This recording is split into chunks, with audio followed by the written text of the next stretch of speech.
Okay, hello everyone. So in this video, I'll show you and teach you how to use the Python memory model. So the first thing to actually call this is a Python memory model. The reason why is because you don't really say the Python memory model, even though sometimes you can. The reason why is because this is more like a technique to basically keep track of very important things, very complicated things which happen in the background of your computer when you're actually looking through Python code such as this. So I'll actually go through an example of how to use the Python memory model using this piece of code as my primary example, but for now I'm going to give you the blueprint, which is a set of rules that you need to follow this technique to use the memory model. So it's just a bunch of rules and a blueprint that I'm going to show you first.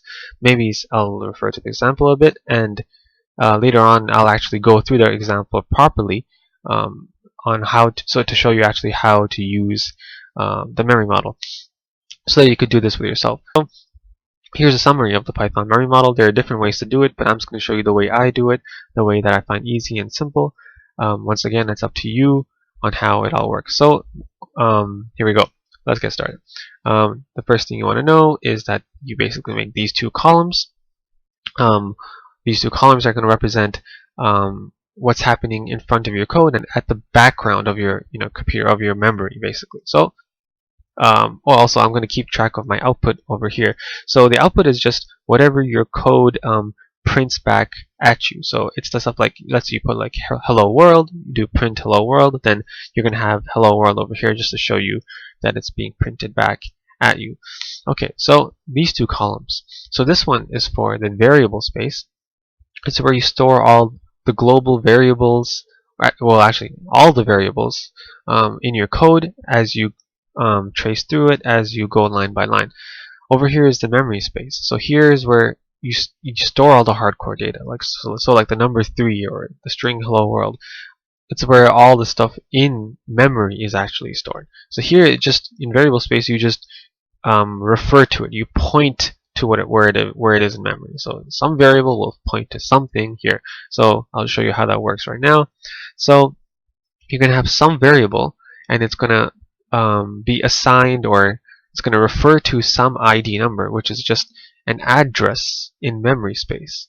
So that should basically denote that address, which is over here, is storing that something. So in other words, x equals hello world would mean x points to some ID number. Let's say ID 0, and ID 0, as we see over here, will go over here. ID 0 will point to hello world. So hello world will be that something that we're storing. So this is just one. This is just a blueprint. That was just one example of how variables get stored, but all variables will get stored like this. You'll have some variable. This is the format. Some variable, some ID number. That ID number will point to that something. So then you ask the question. So again, this is all the global code from line 5 to line 8. It's all in global space. It's the global code because it's not under a function. Everything that's underneath a function is local to that function. So you see how this is indented? This means that this stuff, these two lines of code, are local to this function. So how do we deal with functions? Well, again, these were just the basic rules you have to follow to keep track of global space. So here are the basic rules for keeping track of a function. When you call a function, which means you're using a function which you defined earlier. So you define the function here. It's just a block of code that you're using, right? It's just a block of code which you'll be using later on, and you actually call the function over here. Don't worry about what this function is doing for now. It's just, even though it's very simple, I'm just going to show you what happens when that function is called, or any function is called rather. What you do is make a box like this to denote local scope. So in this local scope, everything that happens in the function will stay here, and you can't leave this box. You can't leave this scope until you see a return statement in the function. If there is no return statement, we'll just return none. Then you can leave once you see the return statement, or you reach the end of the function. Otherwise, you have to keep doing everything in here, all your variable assignments in here, and you can't leave this box. So over here, you're going to store the function name.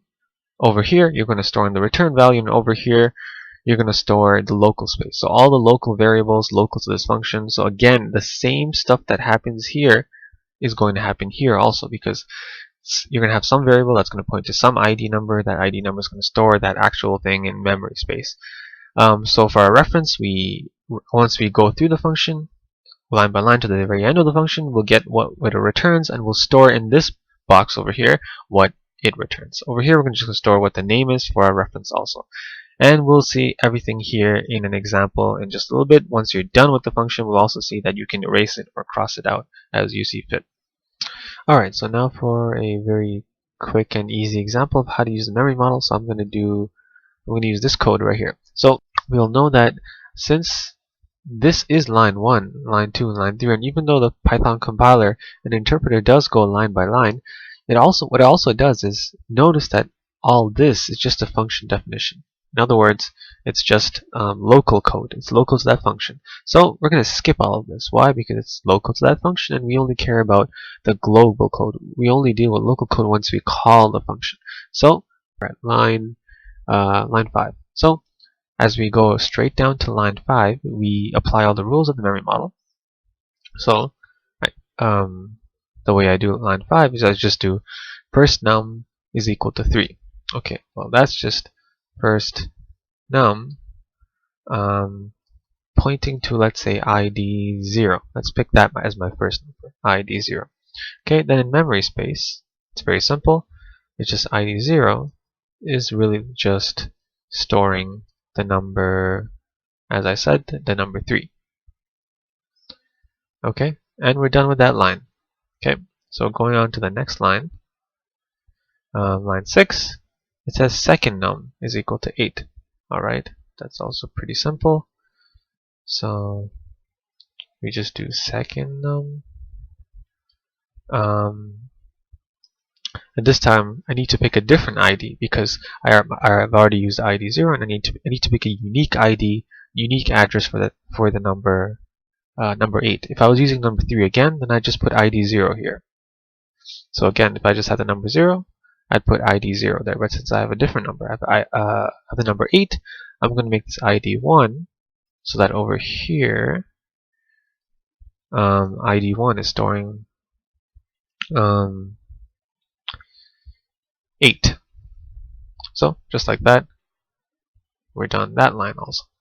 Okay, and for the next line, we've got a variable result,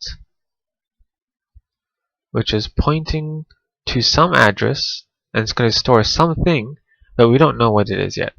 First, what we have to do is figure out what this function returns. I know that sum of first num, second sum returns something. Whatever that something is, I'm going to store it in result. So in the memory model, the way I deal with that is